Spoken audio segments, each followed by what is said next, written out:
Hi, I'm Daniel with RW Supply and Design. Today we're going to be talking about how to do a basic installation with laminate floors from RW Supply and Design, featuring the Real Lock angle tap locking mechanism. We'll talk a little bit about the tools we're going to need to install it, how to lay it out, and then how to actually accomplish the installation. In addition to the regular saws, brooms, vacuums that you're going to need for this job, I want to talk a little bit about the tools that I like to use when I'm addressing this installation. First thing is I like to use a mallet that has a metal back to it. I've got some pull bars. This is going to be good to pull the last board in on a row and also pull the last row in. I've got some shims so I can shim up against the wall. I've got my tapping blocks so that we can tap the pieces together. I've got a scraper and some tongue and groove wood glue. First thing we want to do is make sure that our subfloor is correct. So I want to read the installation instructions and see what the requirements are for my specific type of subfloor. Generally, we want our subfloor to be clean, dry, flat, and structurally sound. In addition, with this job, we've already laid out our underlayment, which is required because we're installing a product without an integrated pad. If you do have a product that does have an integrated pad on the back, then you don't need to put down an extra underlayment in addition to the moisture barrier that is required. There are really two main ways that you can lay this product out. You could do a repeating stair-step pattern with the end joints, or you could try to randomize those end joints to make it look like a little bit more of a real wood floor. The main rule we want to keep in mind is that our end joints can be no closer than 1.5 times the width of the product. Since this is an 8-inch wide product, we don't want our end joints to be closer than about 12 inches. When we're thinking about a stair-step pattern, we need to do a little bit of math to figure out how many stair-step repeats we can have without breaking that 1.5 times the width. Because our end joints should be no closer than 12 inches, and our product is 54.5 inches long, that tells me we can do about 4 repeats because 54.5 divided by 8 is going to give us about 13 5/8. On this install, we're going to do a repeating stair-step pattern. If you do decide to randomize it like an actual wood floor, just keep in mind the same rules apply as a wood floor. You want to minimize H joints, you want to minimize stair steps, and you don't want any of your end joints to be within 12 inches of each other. Okay, so we're going to start the floor by putting in the first 2 rows, making sure the first 2 rows are locked together and shimming them against the wall with our correct expansion space. I like to start using the wall if I can as a backstop to help me tap these pieces in. Is I'm going to put my piece in and then I'm going to shim it against this wall. I like to use these types of shims because they're adjustable. You can dial them in and out to adjust for an uneven wall or things like that. So I'm going to put this here, ensure that I've got the correct expansion space against that wall. I'm not going to worry about this expansion space yet. And then I'm going to lock my next board into it. I'm going to angle this up. I'm going to align the pieces together. And then I'm going to let this fall down.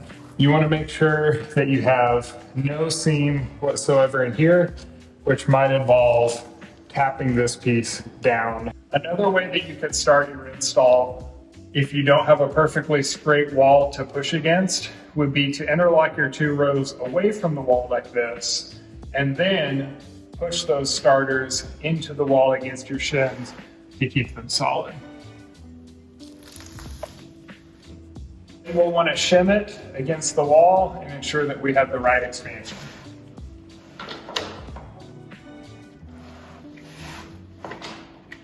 Our first 2 rows set up and shims solidly against the wall.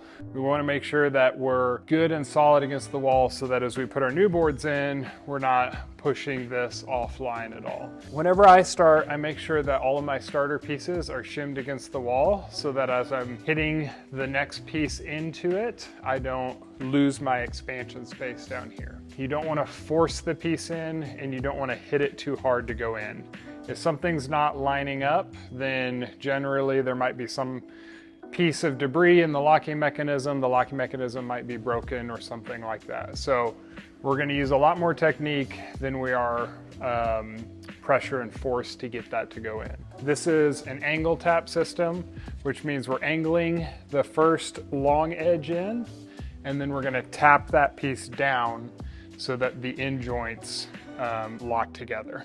I'm putting what I call the tongue side or the male side into the female side. So you can see that the male side is a little bit smaller. The tongue side or the female side comes down underneath that. So I'm putting the tongue in first on top of the locking mechanism of the previous row.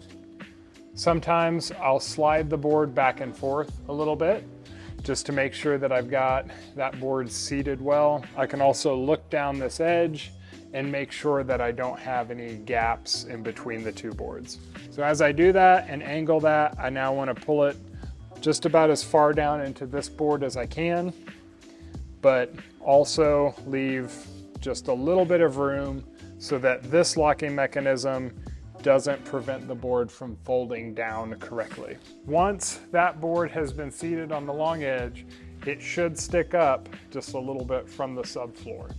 So it's not fully locked together. This floor is designed with what's called a pretension, which means as I hit this piece in and lock it in, there's going to be a tension in that locking mechanism, pressing the boards tight, giving it its watertight ability. I'm gonna put my tapping block solidly on this piece of floor.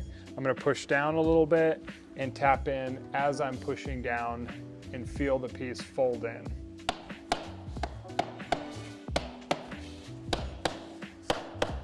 Notice I did not have to tap very hard on the mallet. I don't have to grab the mallet down here. I don't have to take a full swing. I generally keep my hand up here and I'm just giving it firm, but not overly firm amount of pressure as I tap.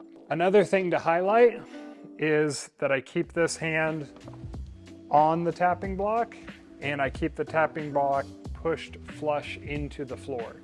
If I don't keep the tapping block pushed flush into the floor, then it might bounce off the piece, and when I go to hit it again, it'll crash the tapping block into the piece and it could chip an edge on the piece.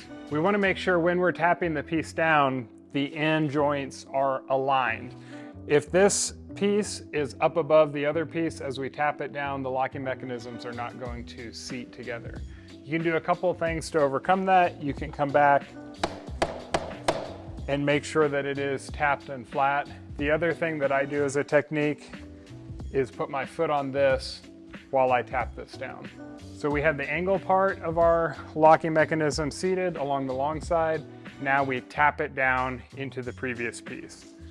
So I want to put my tapping block squarely on the end, make sure and keep that solid, hold it solid, and then as I use this mallet, I want to tap closer to the inside to overcome the friction of this locking mechanism as it goes down.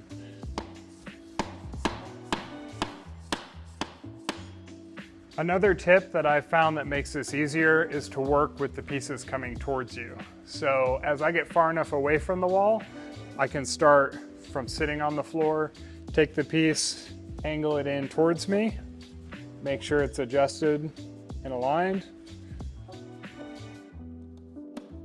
fold it down, use my tapping block to seat the locking mechanism.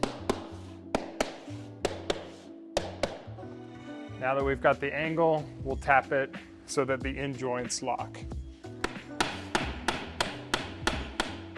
Keep in mind with this product, you have to use a tapping block and you have to tap each piece. Even if it looks like it's folded down, tapping ensures that the proper pretension is engaged on the locking mechanism and that the piece is seated all the way into the adjacent piece.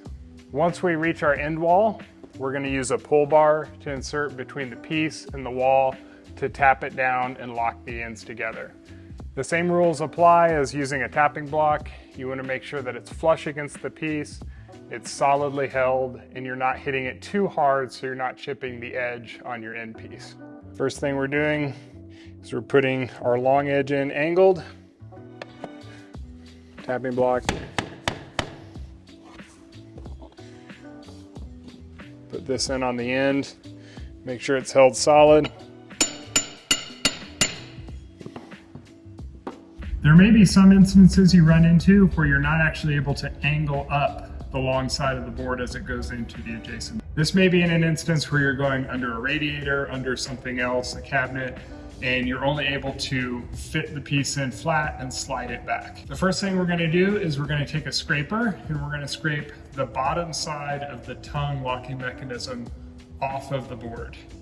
Then we're gonna take our tongue and groove wood glue and we're going to put the wood glue on the groove side of the piece we're locking into. Then we're gonna put them together. You also use your pull bar once you get to your last row against the wall because you won't be able to use your tapping block. We'll angle this piece in.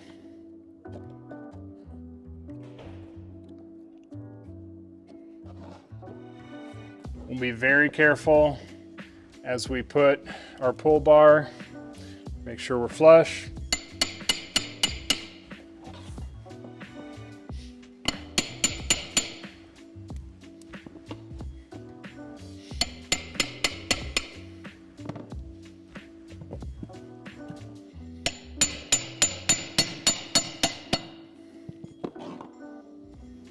Now we're all locked together. Hopefully this helps you with some of the tips, tricks, and techniques To installing laminate floors from Supply+Design, featuring the real lock angle tap locking mechanism.